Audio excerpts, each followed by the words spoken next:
In this episode of Trekking Through Compliance, we take up Mirror, Mirror. Compliance, the final frontier. Tom Fox is the voyager of Trekking Through Compliance. His mission? To explore the original series and seek out and share what it can teach you about compliance. Here's your host, Tom Fox.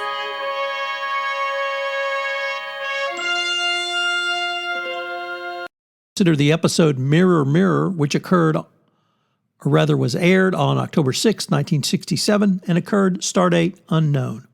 Story synopsis. After Kirk fails to convince the Halcyon Council to allow the Federation to mine dilithium crystals on their planet, the landing party consisting of Kirk, McCoy, Scotty, and Uhura returns to the Enterprise.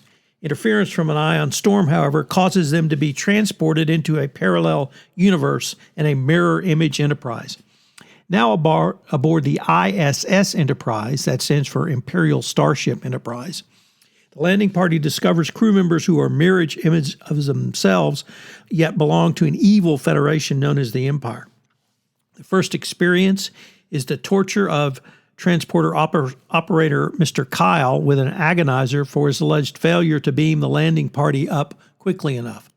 Immediately, Kirk realizes that a mirror image landing party must have been beamed aboard the real USS Enterprise. Kirk, Uhura, McCoy, and Scotty impersonate their mirror image counterparts while finding a way to return to their universe. Kirk learns that he has been ordered to annihilate the Hawkins, but piques Spock's curiosity by ordering the Enterprise to hold its fire for 12 hours.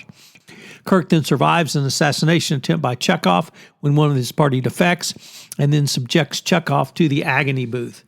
Kirk also uses the computer to determine that he has succeeded to command by assassinating Christopher Pike and was responsible for the deaths of 5,000 colonists on Vega 9. While Scotty is adjusting the transporter to return them back to the correct universe, Kirk meets Marlena, the captain's woman. Meanwhile, anti-Spock has received a directive to kill Kirk if he does not carry out his orders by destroying the Halcyons on the Enterprise's next orbit. Marlena shows Kirk the Tantalus field, which he recovered from a lost civilization and he has been using to eliminate his enemies.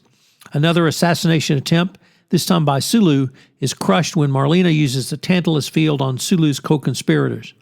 Kirk stalls Spock by knocking him unconscious, and Uhura, Kirk, and Scott then head for the transporter room while McCoy stays behind to make sure that anti-Spock is all right from a medical perspective.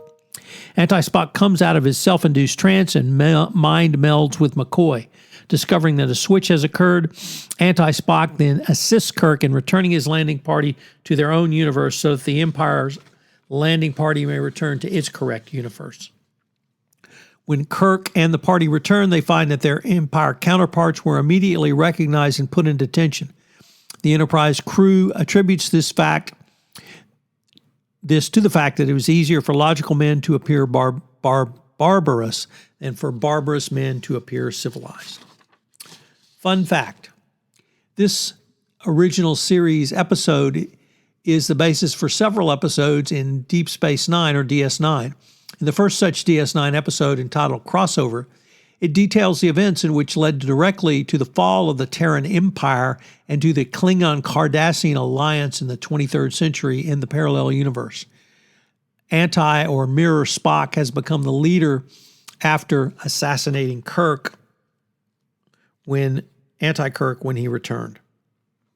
Yet, even Spock was inspired by the real Kirk, attempted to reform the Empire, which left it unfortunately vulnerable to a combined Klingon and Cardassian attack.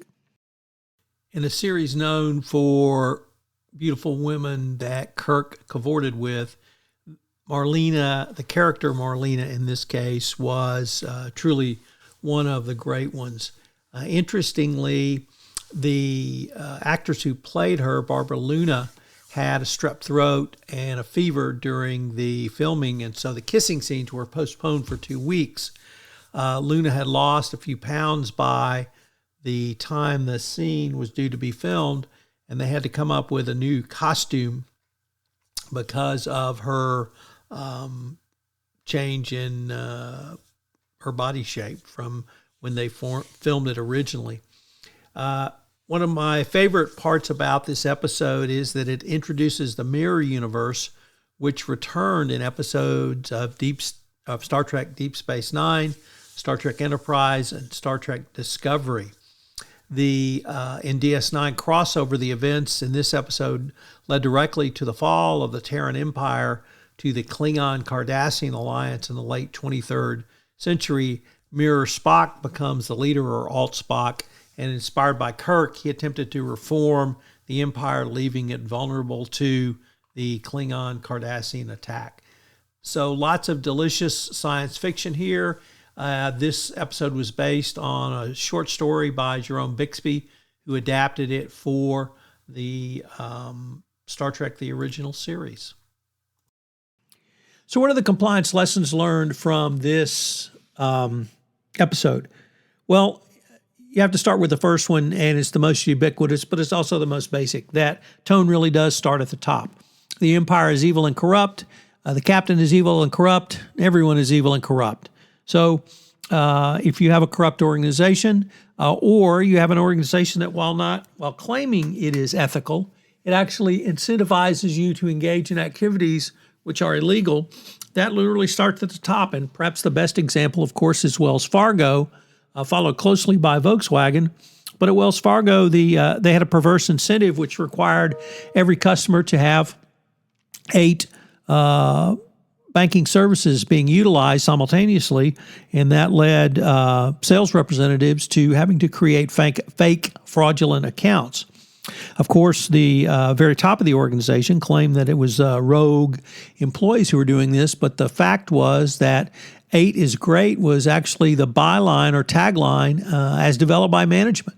And they were getting ready to move to let's do it again at 10, to require salesmen to have 10, or rather customers to have 10 banking services per person. So when you have that kind of incentive literally coming from the top down, of course employees are going to follow that lead. And the Imperial Starship Enterprise is a prime example of that.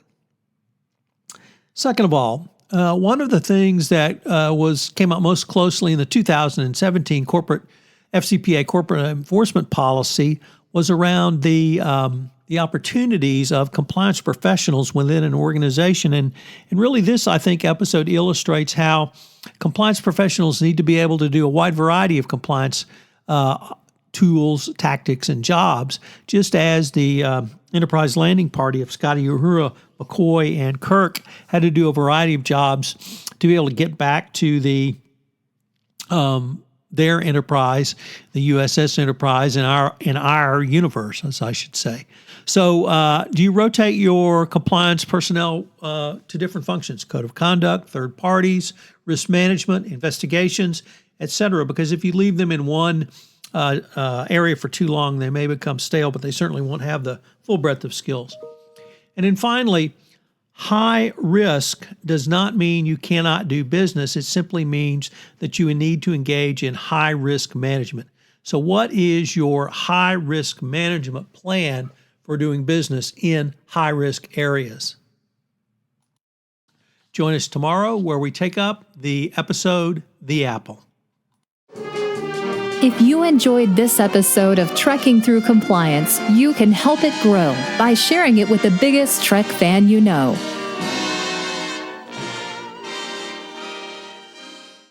This podcast is a part of the C-Suite Radio Network. For more top business podcasts, visit c-suiteradio.com.